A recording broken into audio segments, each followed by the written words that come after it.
Before we start this video, remember to hit that like button, turn on bell notification and subscribe so you never miss another upload. Hey guys, welcome back to a brand new daily dose of Arsenal. We're gonna get straight into it, no more wasting time because we got some very big stories. It's forget what I just said. It's actually been a slow day, I just realized. It's just a few updates here and there, not much news today, but hopefully, it's the weekend. Hopefully some news does, we start seeing more news over the upcoming weeks. But yeah, we're gonna start off with the main man, Fabrizio Romano, who is now just basically confirming the Zinchenko deal is pretty much done. Okay, so he tweets out, Arsenal and Manchester City have reached a verbal agreement in principle for Zinchenko for a fee around 30 million. Personal terms are still being discussed. So yeah, I made an update on Zinchenko yesterday, and it looks like this deal is moving really quickly. I think it seems like Zinchenko is keen to come, and I think for 30 million pounds, I think that's a proper bargain for Zinchenko, especially because you have to consider his versatility. I can't even say the word right now. How versatile he is. He can play left back, he can play left mid, and it's a position that we're really weak on, especially with Kieran Tierney constantly being injured and our midfield really needing some improvement. But I made my concerns last video with this signing, which is that I feel that Zinchenko will be the only midfield signing. Now look, he's a good midfielder, right? But we know how poor our midfield is. We need more signings in that midfield, especially when you go and see against those big teams, right? Against Liverpool, Manchester City, you see the big gulf in quality in our midfield. And even though Zinchenko is good, we still need more, because you look at our other options in midfield.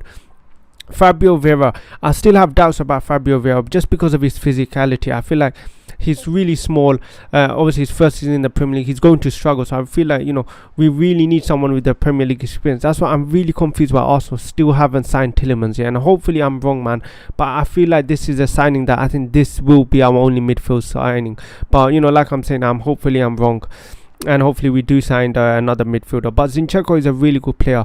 Playing in Pep Guardiola's system, you can't be an average player, you have to be really good. And I think Zinchenko does that. He's really technical. So even if he does play in the midfield, I'll be really happy. But like I said, we do need more in that midfield. But yeah, in our next news is this one, which is apparently also are linked with Sane. So apparently from London Hybrid, Arsenal have contacted Bayern Munich a few days ago over the possibility of signing Leroy Sane.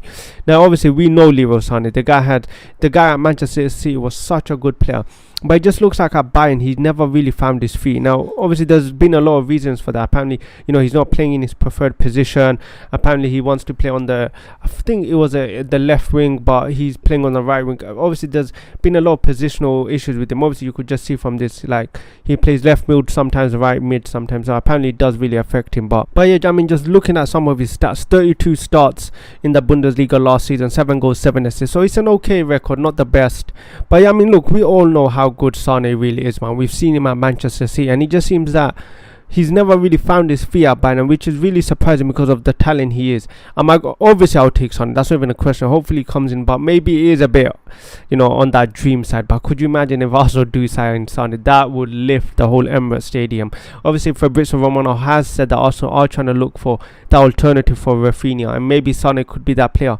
Obviously with Sane, with Mane coming in, playing in that position, that he could play midfield, in the wing, and he can play forward. So maybe Son is having a bit of doubts. Maybe he might not get game time, especially with the World Cup coming. He really wants to get in that World Cup team, as every player wants to. But I think this is a deal that's very unlikely. I think it's just a bit of rumours, hearsay. Hopefully I'm wrong. Sane, what a player this guy would become for us. Just look from this picture, man. The guy can play left mid, attacking mid, right wing. So he's very versatile in that front end. Like I mentioned, we need to strengthen that forward line as well. I think we spend so much money on our defense. We need to now start strengthening our forward, because ultimately our forward and our lack of goals really cost us last season. And with Sane being Premier League experienced already, that is an advantage. We don't have to worry about him adapting because he's already played in the Premier League. So hopefully we do somehow get him, but the chances of this are very low. It's a dream signing, guys. But yeah, a very other shock news, which is that apparently Leicester City are monitoring Nicolas Pepe. Now obviously Nicolas Pepe has 72 million when he joined from Lille. He's been under a huge amount of pressure, as he should be, obviously, with that price tag. But it's looking like his Arsenal career, it doesn't look like it's going to last any longer, which I'm really glad for. I really loved Pepe, man. When he joined, I remember being so excited for him. I remember watching him I think it was against Liverpool, and the way he was running against Robertson, I'm just so sad it didn't work out for him. But I will say, I think last season he wasn't given a fair enough chance. I think Mikel Arteta didn't give him a fair chance, man. But yeah, like I mentioned, man, I'm just so sad about Pepe, and I really hope, even if he does stay at Arsenal, which, I wouldn't be opposed for him staying. I really just hope this guy really does get a chance. I feel like, especially last season, he just wasn't given a proper chance, and we've seen, especially the season before that, when he does get a chance, he really did take it.